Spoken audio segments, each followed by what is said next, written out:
Anda hari ini? Semoga selalu dalam keadaan sehat dan tentunya harus tetap semangat ya.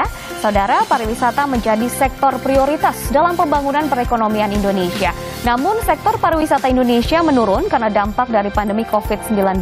Salah satunya pariwisata di Kepulauan Riau. Nah, pemerintah terus berupaya untuk mengembalikan geliat pariwisata Kepulauan Riau melalui konsep wisata travel bubble untuk menarik wisatawan mancanegara. Lantas, seperti apa konsep travel bubble ini dan bagaimana kesiapan penerapan wisata travel bubble di Kepulauan Riau? Kita akan membahasnya selama 30 menit ke depan bersama saya Widi Dwinanda hanya di Bincang Kita.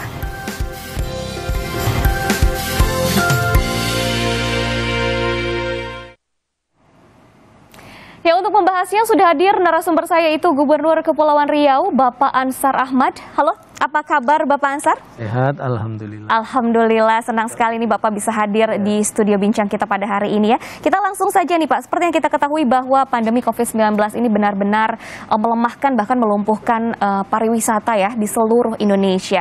Nah, mungkin sedikit gambaran juga Pak bisa dijelaskan sebenarnya potensi wisata di Kepulauan Riau itu seperti apa sih, baik sebelum maupun ketika sudah terdampak COVID-19 nih Pak? Memang Kepulauan Riau menjadi salah satu destinasi pariwisata yang unggul di Indonesia ya. Di tahun 2019 yang lalu sebelum pandemi COVID, kunjungan wisatawan mancanegara ke Kepri itu tembus sampai dengan angka 2.896.000 orang. Dan angka itu angka terbesar kedua setelah Bali. Bali di atas 6 juta. Kemudian kita 2,8 juta, DKI 2,4 juta, dan 4 jutaan yang lainnya berasal dari berbagai provinsi. Jadi memang kalau bicara potensi pariwisata di Kepri itu sangat besar sekali karena kita saja memiliki 2.408 pulau yang sebagian pulau-pulau itu memiliki potensi wisata yang sangat besar dan sedang kita kembangkan. Iya. Jadi kita memang lebih berorientasi mengembangkan kawasan wisata maritim seperti pantai, laut, dan berbagai event-event internasional wisata di Kepri yang berorientasi maritim. Nah, hanya memang pada masa pandemi COVID-19 ini kita sangat terpukul. Karena memang hampir 96 wisatawan yang berkunjung ke Kepri itu adalah wisatawan mancanegara. Sehingga dengan belum terbukanya pintu border area antar negara, maka kita sangat terdampak berat sekali dibandingkan dengan sektor-sektor yang lain di Kepri yang sudah mulai berjalan dan bergulir dengan baik. Baik, tapi tentunya kita tidak boleh terus pesimis ya, harus ada optimis, apalagi kan sekarang juga kita lihat mungkin COVID-19 ini sudah mulai kasusnya melandai dan tentunya ada upaya-upaya bagaimana caranya untuk bisa bangkit, bisa dijelaskan? Ya, upaya kita bangkit dari keterpurukan pariwisata tentu berkoordinasi ke pemerintah pusat berkaitan dengan paket-paket kemungkinan kebijakan-kebijakan pemerintah pusat bersama daerah yang bisa membuka kembali dengan berbagai diskresi untuk kegiatan kunjungan pariwisata antara satu negara dengan negara lain. Dan wabil khusus di Kepri memang mayoritas wisatawan mancanegara kita entry point-nya adalah melalui pintu masuk Singapura terutama ke Pulau Bintan, Batam, dan beberapa pulau-pulau yang lain seperti di Anambas, di Karimun. Nah, jadi memang kita mesti optimis. Dan optimis itu akan kita yakini ketika COVID memang mampu kita kendalikan. Sedikit mungkin pandemi COVID di Kepri memang sudah sangat baik melandai. Vaksinasi kita juga sudah lebih dari 93% dosis satu. Hampir 100% ya? Hampir 100%. Dan juga positivity rate kita rata-rata hariannya hanya tinggal 0,02%. Artinya rata-rata tanpa ada konfirmasi baru dan kasus aktif yang kita tangani hanya tinggal 4 atau 3 orang saja gitu. Jadi ini salah satu saya kira optimistis kita untuk kembali membuka jalur pariwisata internasional kita ke Kepri. Membangkitkan pariwisata kembali ya Pak, terutama untuk di Kepulauan Riau. Nah, untuk meningkatkan pariwisata di Kepulauan Riau ini juga pemerintah menerapkan konsep yang namanya travel bubble. Mungkin bisa dijelaskan karena banyak juga yang masih baru mendengar begitu travel bubble itu konsepnya seperti apa sih Pak? Jadi memang travel bubble ini konsep yang sudah lama kita bahas ya di masa pandemi ini dalam rangka berusaha kembali membuka pintu pariwisata. Dan travel bubble itu pada prinsipnya adalah kita memberikan ruang untuk membuka kembali border area antar negara. Akan tetapi masih dibatasi pada kawasan-kawasan tertentu. Artinya orang diberikan kesempatan untuk berkunjung ke kawasan pariwisata di negara lain, akan tetapi pada objek-objek tertentu yang sudah ditentukan dengan kebijakan negaranya masing-masing. Jadi belum bisa secara leluasa melakukan aktivitas pariwisata di semua wilayah, di semua tempat di satu negara. Nah itu yang kita bahas dan mesti ada pilot project-nya. Gitu. Untuk kawasan dari Kepulauan Riau ini kenapa sih dianggap cocok untuk akhirnya diterapkan travel bubble ini, Pak? Ya karena di sana ada beberapa kawasan-kawasan wisata yang isolated area, yang terisolasi, tidak langsung berafiliasi dengan masyarakat umum. Nah kemarin itu pilot project yang kita usulkan dan kita bahas bersama pemerintah pusat yaitu di Bintan Resort. Di sana ada plus minus 2.600 kamar hotel dan beberapa villa dan tidak berasimilasi dengan masyarakat, kawasannya tersendiri. Kemudian juga Nongsa Sensation itu, yang sering disebut Nongsa Point Marina. Nah, di sana itu juga banyak resort-resort, fasilitas-fasilitas pariwisata seperti lapangan golf dan lainnya. Dan juga ada Nongsa Digital Park, tempat tempat memproduksi film-film animasi yang produknya sudah masuk ke Netflix. Ada Apple Academy di sana yang melahirkan generasi-generasi IT internasional di sana, dan dua kawasan ini yang memang diunggulkan dan menjadi pilot, diunggulkan dan punya entry point sendiri. Jadi mereka masing-masing punya ferry terminal internasional sendiri yang bisa digunakan secara langsung point to point dari Singapura atau Malaysia ke Kepri. Baik, ini menarik sekali nih Pak, masih banyak sekali informasi yang bisa kita gali pada hari, tapi kita jeda dulu ya Pak ya. Jangan kemana-mana, tetaplah bersama kami.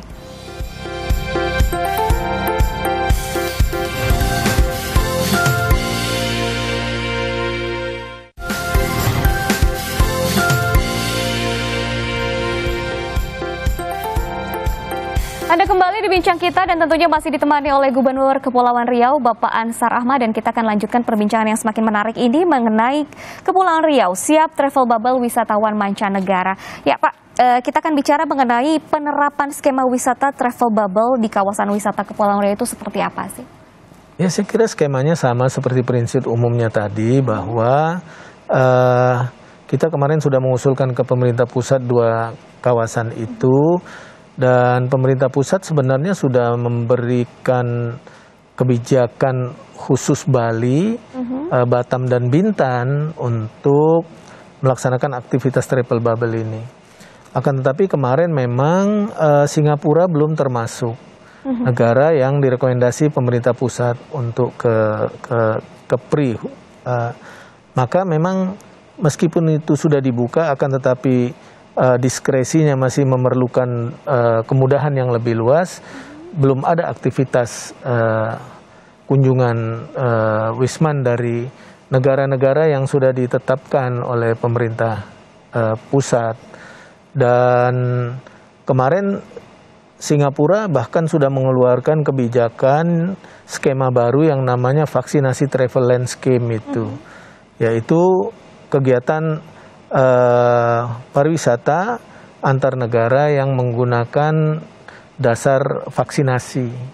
Dan ini yang sedang kita dorong ke pemerintah pusat, kiranya ada reciprocal di antara kedua negara ini.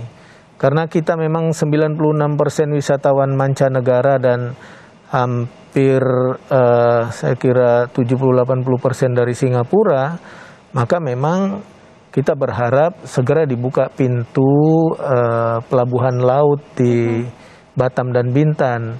Saat ini VTL itu nanti baru memberikan fasilitas untuk wisman itu datang dan berkunjung melalui Bandara Soekarno-Hatta. Nah, sementara memang beberapa kali pertemuan yang kita lakukan bersama para pelaku usaha pariwisata, baik hotel dan berbagai asosiasi, mereka sangat mengeluhkan karena memang kondisi mereka juga sudah kritis hampir 20 bulan. Aktivitas kegiatan pariwisata terhenti. Bahkan sampai saya bilang kalau airnya sudah segini, mereka bilang bukan segini Pak. Bahkan kita sudah bernapas pakai selang begitu. Baik. Maka mesti ada kebijakan-kebijakan signifikan yang cepat ke depan ini agar supaya dengan prinsip reciprocal itu pintu pelabuhan laut di Kepri itu bisa dibuka kembali khusus untuk Wisman dari Singapura, Malaysia dan dari negara lain gitu ya, agar supaya kegiatan travel bubble ini bisa kita wujudkan segera. Dan melalui pilot project ini saya kira kan sangat baik karena kita bisa mengevaluasi dari waktu ke waktu. Ketika nanti memang pandemi COVID sudah benar-benar aman, sudah stabil, saya kira kita tidak hanya bicara pilot projectnya lagi, akan tetapi mungkin bicara pariwisata secara keseluruhan di Kepri, gitu Mbak.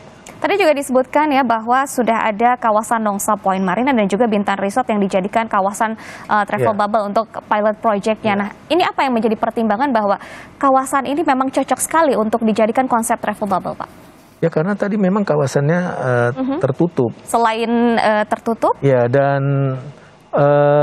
kawasannya tidak berafiliasi langsung dengan masyarakat dan fasilitas pariwisata di sana cukup lengkap gitu. Jadi kalau mereka mau melaksanakan aktivitas apapun, baik itu olahraga, golf atau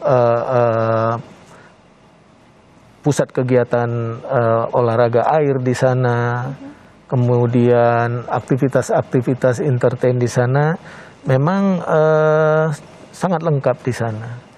Dan itu sangat diminati oleh wisatawan mancanegara. Apalagi konsep wisata di dua kawasan ini adalah konsep leisure itu ya. Konsep Wisman untuk enjoy, bermalas-malasan di sana, menikmati keindahan alam dan berbagai aktivitas. Sehingga memang kawasan ini untuk turis domestik memang agak kurang menarik gitu. Tapi untuk mancanegara, ini memang sangat diminati, termasuk pulau-pulau kecil di Kepri yang saat ini sudah mulai berkembang sebagai kawasan pariwisata yang favorit lah bagi Wisman terutama dari Eropa, dari Jepang dan lainnya. Untuk kesiapan dari segi protokol kesehatannya untuk menyambut para wisatawan juga apakah sudah memang menjadi contoh begitu Pak? Ya itu kita memang selalu bahas bersama ya. Kalau dari sisi pengelola kawasan itu sendiri, mereka sudah mempersiapkan itu secara baik. Baik dari karyawannya, baik dari tempat karantinanya kalau memang dibutuhkan itu mereka siap. Kemudian juga dari sisi kita pemerintah, kita juga tentu mengawasinya melalui satgas kita. Dan beberapa kali Singapore Tourism Board datang ke sana mengecek kesiapan itu dan mereka mengapresiasi memang sudah sangat siap. Dua kawasan itu memang sudah sangat siap gitu untuk dibukanya kembali aktivitas pariwisata di antara Indonesia, Malaysia, dan Singapura lah kita. Lalu bagaimana dengan syarat-syarat khususnya Pak? Apakah ada ketentuan lain untuk perjalanan dengan konsep travel bubble ini menuju Kepulauan Riau? Ya saya kira syaratnya itu nanti kan ditetapkan oleh kebijakan masing-masing negara. Tapi biasanya itu dengan prinsip-prinsip keseimbangan. Baik, ada komunikasi di antara kedua belah pihak ya Pak? Oh iya, pemerintah kita intens membahas dengan pemerintah Singapura ya. Berkaitan dengan kemungkinan dibukanya kembali kawasan wisata di Bintan dan di Batam, baik itu antar kementerian luar negeri kedua negara, kemudian Kementerian Pariwisata, dan juga kementerian-kementerian lain yang berkaitan dengan ini. Dan itu dibahas secara bersama dan goalnya ya kita berharap di daerah supaya ada keseimbangan di antara keduanya sehingga tidak yang satu merasa statusnya lebih tinggi di antara yang lain. Ini mesti ada kesetaraan gitu ya. Baik. Nah itulah perlunya reciprocal di antara kedua atau 3 atau 4 negara lain lah bersama kita. Untuk perancangan konsep wisata travel bubble ini sudah dilakukan ke negara mana saja Pak? Kalau kita selama ini kan fokusnya memang Singapura, Malaysia. Akan tetapi pemerintah akan membuka untuk kemarin ada 29 negara. Itu yang bisa berkunjung, dan kalau mereka berkunjung ke kita karena konsep kita travel bubble, tentu mereka mengikuti gitu. Kawasan-kawasan yang mana sudah saja ditetapkan, begitu yang bisa mereka kunjungi gitu. Dan mereka juga harus mengikuti aturan karantina yang sudah ditetapkan. Saya kira, Mbak, ya pemerintah mungkin masih berpikir kemungkinan terjadinya gelombang ketiga di akhir tahun karena Nataru ini. Maka kita di daerah benar-benar menjaga situasi ini dan juga dengan benar-benar membatasi kegiatan-kegiatan masyarakat untuk waktu tertentu agar kita mampu mengendalikan COVID ini tetap stabil. Baik. Dan saya kira sesudah itu harapan kita pemerintah mesti segera membuka dengan berbagai diskresi-diskresi agar supaya ya pemulihan ekonomi bisa cepat kembali pulih. Karena pariwisata menjadi salah satu sektor unggulan kita. Dan pengangguran terbuka kita cukup tinggi sekali. Dan itu terdampak akibat pariwisata belum terbuka. Kalau berbagai industri sudah mulai bergerak seperti sedia kala. Bisa beralih ke online kalau industri lain ya Pak. Ya. Sedangkan pariwisata tidak begitu ya? Iya, pariwisata kan memang harus dikunjungi, harus didatangi begitu ya. Berkaitan dengan mobilisasi orang gitu. Baik, dan sejauh apa persiapan pemerintah Kepulauan Riau dalam menerapkan konsep wisata travel bubble ini? Kita akan gali jawabannya usai jeda ya Pak ya. Jangan kemana-mana, tetaplah bersama kami.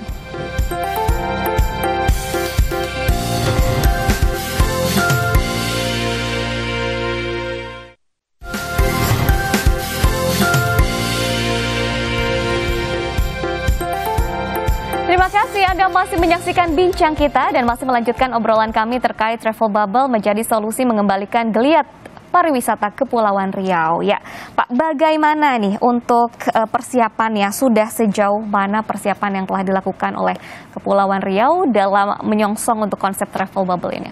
Ya, kalau kita sih bersama para pelaku usaha pariwisata di Kepri udah siap sekali ya, karena kita sudah melakukan pembahasan persiapan ini sejak dari awal ya. Sejak ketika pandemi COVID sebelum second wave itu menurun, kita sudah bahas ini secara intens. Ternyata ketika terjadi fluktuasi, kita tangani COVID. Nah, saat ini semua persiapan sudah kita persiapkan, baik itu kebijakan dukungan bagi mereka berkaitan dengan dukungan Satgas COVID di daerah, seperti vaksinasi. Kemudian kita juga mendorong kebijakan menggunakan Blue Pass ya, kemudian kita juga terus berkomunikasi ke pemerintah pusat. Itu dukungan yang kita berikan. Nah, kalau bicara kesiapan kita sudah siap sekali, hanya tinggal menunggu bagaimana wisdom pemerintah pusat ke depan ini berkaitan dengan konsep travel bubble ini untuk terimplementasi segera gitu. Dan saya kira kebijakan itu yang masih terus kita tunggu, kita bahas, agar ketika pemerintah mengeluarkan kebijakan itu mendorong orang untuk datang ke tempat kita. Nah, kalau kebijakan-kebijakan yang masih tidak memungkinkan orang untuk datang ke tempat kita, maka orang tidak akan datang berkunjung. Gitu.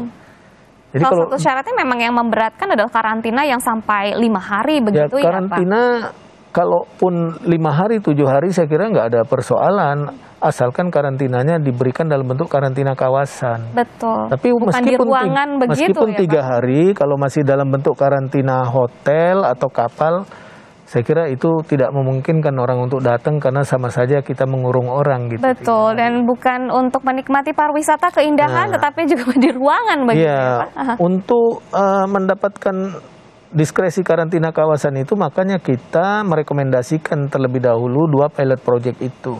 Karena kawasan itu relatif mudah terkontrol, pintunya mudah terkontrol, entry point-nya juga point to point, kemudian dengan fasilitas yang lengkap, dengan fasilitas tracing seperti Blue Pass yang memang kita wajibkan kepada mereka.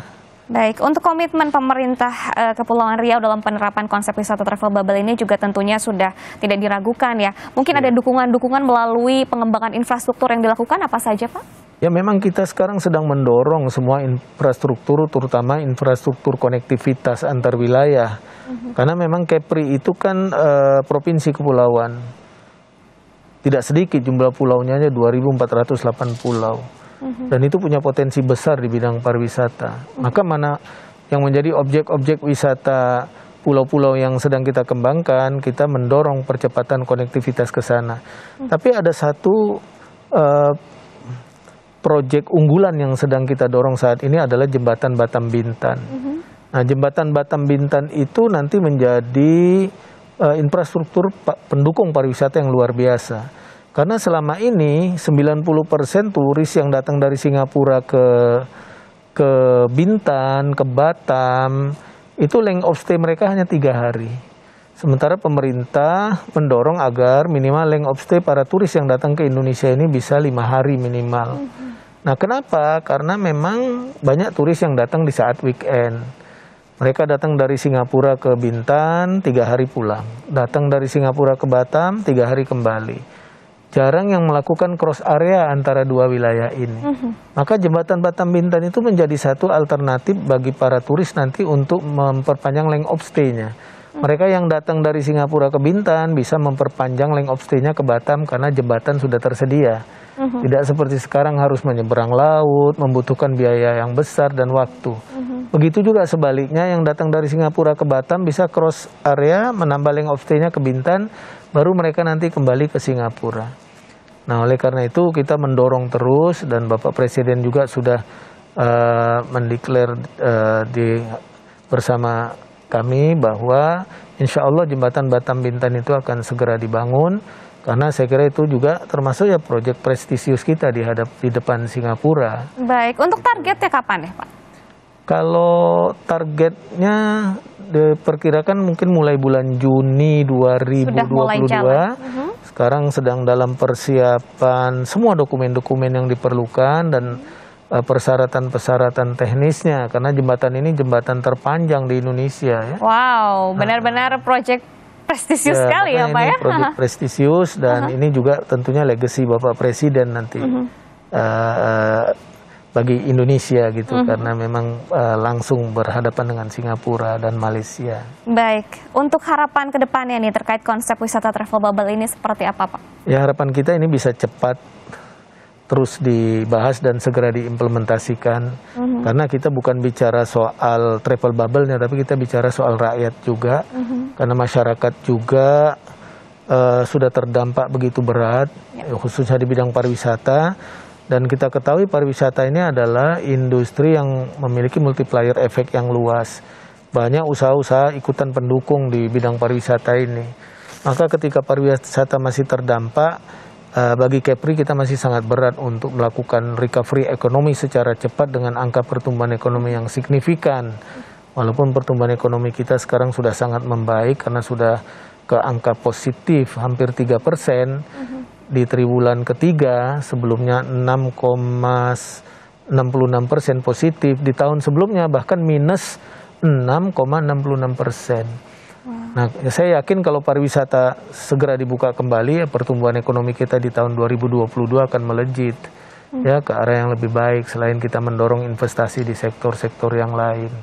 Maka harapan kita agar kebijakan-kebijakan yang dilahirkan oleh Singapura juga bisa berbarengan dengan kebijakan-kebijakan yang dilahirkan oleh pemerintah Indonesia dalam bentuk prinsip-prinsip reciprocal itu.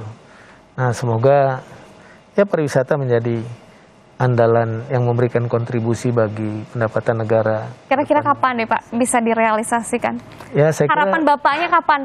Paling lama atau paling cepat harusnya kapan begitu Pak? Ya, saya kira secepat mungkin saja gitu, karena melihat kondisi COVID kita sudah membaik. Kenapa tidak kemudian dicoba alat kontrol ya, kita juga sudah membaik. Ya, kenapa tidak itu segera dibuka gitu ya? Nah, mudah-mudahan pemerintah bisa